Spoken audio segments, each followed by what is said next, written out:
The right exercise of the will. The victims of evil habit must be aroused to the necessity of making an effort for themselves.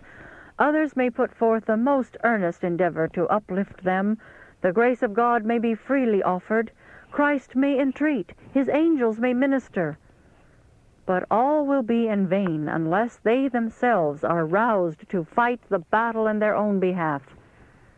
The last words of David to Solomon, then a young man, and soon to receive the crown of Israel, were, "Be thou strong, and show thyself a man," 1 Kings 2:2. To every child of humanity, the candidate for an immortal crown are these words of inspiration spoken, "Be thou strong, and show thyself a man." The self-indulgent must be led to see and feel that great moral renovation is necessary if they would be men. God calls upon them to arouse and in the strength of Christ win back the God-given manhood that has been sacrificed through sinful indulgence. Feeling the terrible power of temptation, the dawning of desire that leads to indulgence, many a man cries in despair, "I cannot resist evil." Tell him that he can, that he must resist. He may have been overcome again and again, but it need not be thus always. He is weak in moral power, controlled by the habits of a life of sin. His promises and resolutions are like ropes of sand.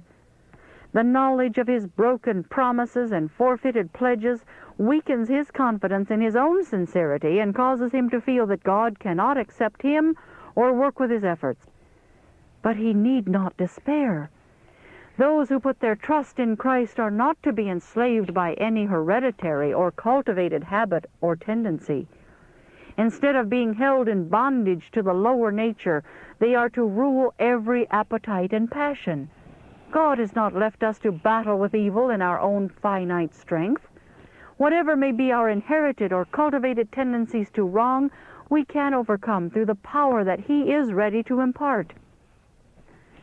Through the right exercise of the will, an entire change may be made in the life.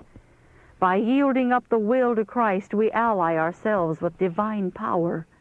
We receive strength from above to hold us steadfast.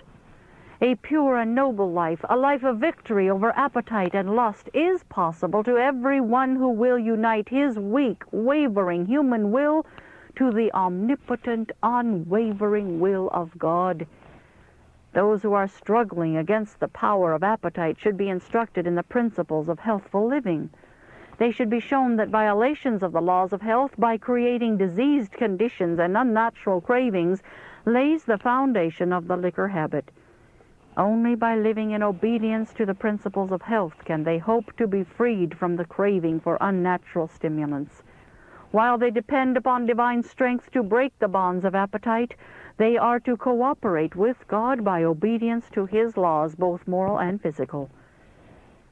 For every soul struggling to rise from a life of sin to a life of purity, the great element of power abides in the only name under heaven given among men whereby we must be saved.